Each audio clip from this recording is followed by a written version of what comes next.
Ayan na guys, yung documents ni Bua. Dumating na.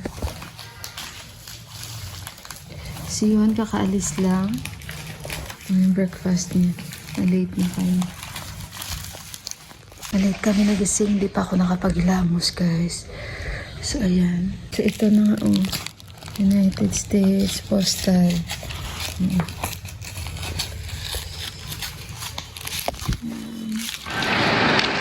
Guys, kung alam nyo lang, dinala ko yung GoPro ko kasi magbablog nga ako, 'di ba? Nawili ako guys sa kamote. Naging kamote rin yung pag-iisip ko. Alam nyo kung ano nangyari? Kanta ako ng karma, karma, karma. Karma pa yung kinakanta ko guys. Maingay. Sabi ko, kanta-kanta ako. Akala ko guys, nagbablog ako. Kamote talaga yung sa utak ko. Kasi naaliw ako sa kamote guys. Parang na-hypnotize ako sa kamote. Kaya napadami akong bili. Pero guys, alam ko kung saan ko pinatong itong GoPro ko. Hindi na ako nakapag-vlog. Kasi nga, teka lang guys, yung daan namin ulit oh. Tangit. Dinala ko nga yung GoPro ko kasi sabi ko, magbablog ako. Nakabili na kami ng manok, prutas. Hindi na ako nakapag-vlog kasi nawili ako talaga sa kamote. Sobrang saya ko ba? So na ano yun, nalaylo yung aking attention. So pauwi na kami ngayon. Bigla ko naalala, hindi ko hawak yung GoPro ko. Pero alam ko kung saan ko siya pinatong. Guys, napatakbo talaga ako. Hindi yung takbo ko na grabe. Mas iniisip ko yun na, syempre, operada ako. Kaya natakot ako. Oh my God. Guys, nandito na kami. Sandali. Wait. Oh my God. I get too much worry. No, nobody will take. Sabi ni Deepak, huwag kang mag-alala dahil dito wala naman agad-agad na kukuha. Hindi mo yan masasabi, di ba? So mabuti guys, kung saan ko siya pinatong, alam na alam ko.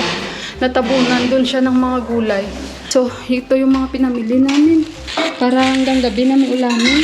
Ang mahal guys ng mga prutas ngayon, lalong-lalo yung saging, mangga 250 ang pinakamahal. Stop. Si Deepak kasi aalis. Tapos ito, 100. How much the kilo? Oh my God. How much the kilo of this? Kasi nagmamadali si Deepak. Sa 120. Next time you bring paper and pen.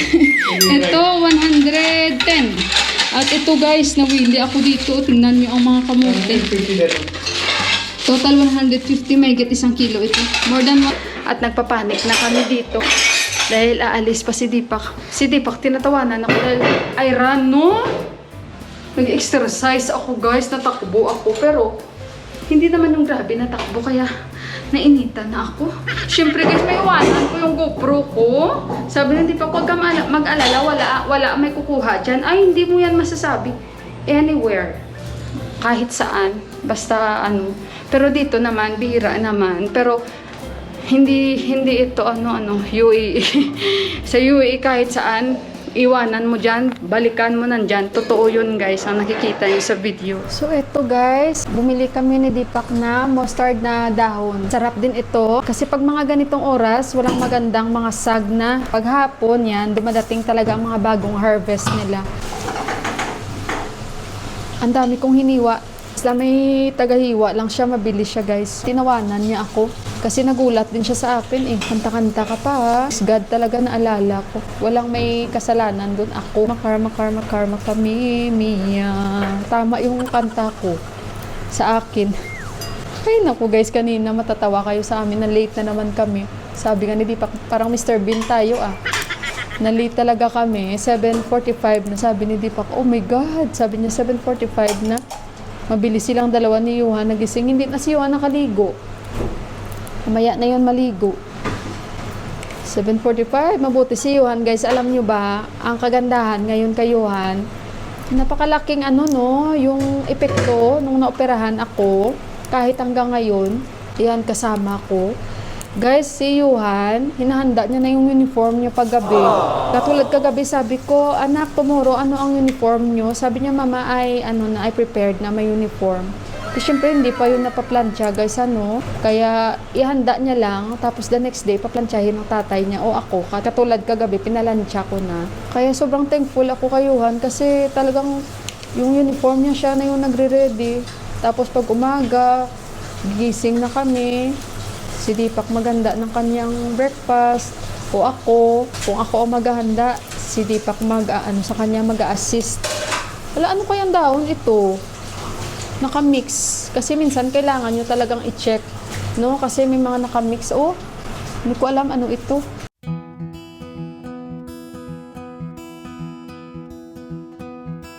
Waking up, it's gone. It leaves us feeling cold again. So, ayan guys. Ayan na yung medyo may sabaw-sabaw pa. Kain tayo, guys. Kain tayo. Yung ulam namin, oh. Chicken soup. Konti na chicken curry. Sineparate ko ito. Lemon. Maraming lemon. Yan sila ni Buwa ulit. At hindi pa kain sila doon. Toilet, okay? Huh? Toilet. Toilet आया भनेर त्यो भागेको है You already? Maybe he parted what he told yesterday to you. Okay. Mamaya guys, may sasabihin ako sa'yo kung ano yung tinatanong namin kay Binan. Kain mo na ako, ha?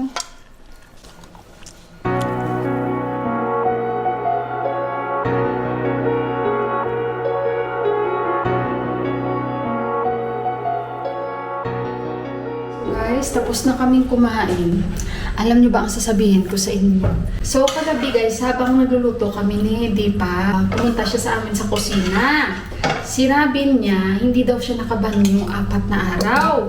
Means, hindi daw siya nakadumi. So, pasensya sa mga kumakain. Again, excuse lang. So, ayun, sabi niya, hindi daw siya nakabanyo 4 na araw. Di syempre, pag lampas na 3 araw, ano ka na nun? Constipated ka na. Yun kasi natandaan ko, sabi ng doktor, pag after 3 days na hindi ka pa talaga nakabanyo, dyan mo na masasabi na constipated ka na talaga. So ngayon guys, kumakain kami. So sabi ko sa kanya kung nakabanyo na ba siya. Kasi kaninang umaga binigyan ko nga siya ng papaya, di ba? So ngayon, tinanong siya ni Deepak. So, mayroon kasi syempre si Binan ko na lalaki. Mahina siya mag-catch up agad-agad kung ano yung sinasabi mo. Hindi pala naka-on yung mic ko. Sana naririnig niyo yung boses ko. Or wala, feeling ko wala na siya battery. Wala na to battery. So ngayon guys, ganun yung nangyari. Tinanong siya ng anak niya ngayon kung nakabanyo na ba, kasi sabi ko, di tanungin mo kasi nga binigyan ko na siya ng papaya kaninang umaga at yun nga, bumili ako ng maraming kamote kasi nga naawa ako sa kanya. And since ako naman, kailangan ko talaga kumain ng maraming high fiber ba. So ayun, tinanong siya, alam niyo ba ang sagot niya? Hindi na daw niya maalala kung ano daw yung kanyang itinanong sa amin kagabi. So, kaya parang tumimik na lang kami ni Deepak, and si Deepak after niya kumain, hinugasan niya yung kanyang pinagkainan. Sabi naman ni Deepak sa akin, baka lasing siya kagabi. Kaya hindi na niya maalala yung kanyang tinatanong sa atin o sinasabi sa atin. Kasi sabi niya, isipin daw muna niya kung ano yung tinanong niya. Sabi ko kasi kagabi, nagpapatugtog yan, malakas yung tugtog niya. Kasi ganun ang sabi ni Deepak sa akin. Pag ganyan pag ganyan daw yung tatay niya na medyo malakas magpatugtog, isa lang daw ibig sabihin, medyo daw nalasing-lasing yun. Pero ganyan lang yan guys, kasi syempre sa edad niya medyo mahina na siya. Siguro pag nakainom siya 2 bote, 3 bote, kasi umiinom pa rin talaga siya kaya siya nawawala pag tanghali. So, alam na namin yun kung saan siya pupunta. Pero, hindi niya yan aaminin sa amin.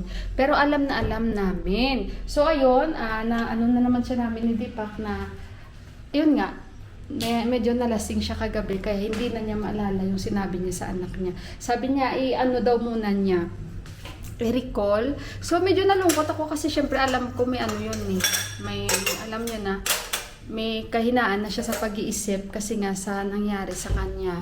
It's either ganun lang yon or talagang lasing siya kagabi. Pero duda talaga si Deepak, sabi niya, ano yun, siguro lasing siya kagabi kaya hindi niya maalala ko ano yung sinasabi niya. So excited ako mamaya guys. Ang aking snacks is kamote. Na-surprise talaga ako kanina kaya talagang nakarma ako. Hindi ko na maalala yung GoPro ko kasi akala ko nagbablog ako. Imagine yun, naging kamote yung aking pag-iisip. Ay grabe guys, kadilim. Ayan na, nagsisimula na yung ulan. Sobrang dilim. Kita nyo kakapal? Ako lang dito mag-isa, umalis na si Deepak, nag-burden sila. So ayun guys, ako ay maliligo kahit malamig. Di bali may ano naman kami.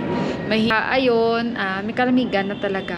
At thanks God today na talagang naano ko yung GoPro ko guys. Parang nagpanik lang ako kanina. Siyempre ang mahal nito guys, hindi na ako makakabili. See you again sa ating next na vlog mamaya. Manliligo muna ako. At I hope na nag-enjoy kayo sa aking morning routine vlog. And kita-kits tayo ulit mamaya. I love you all and thank you very much. Bye-bye guys!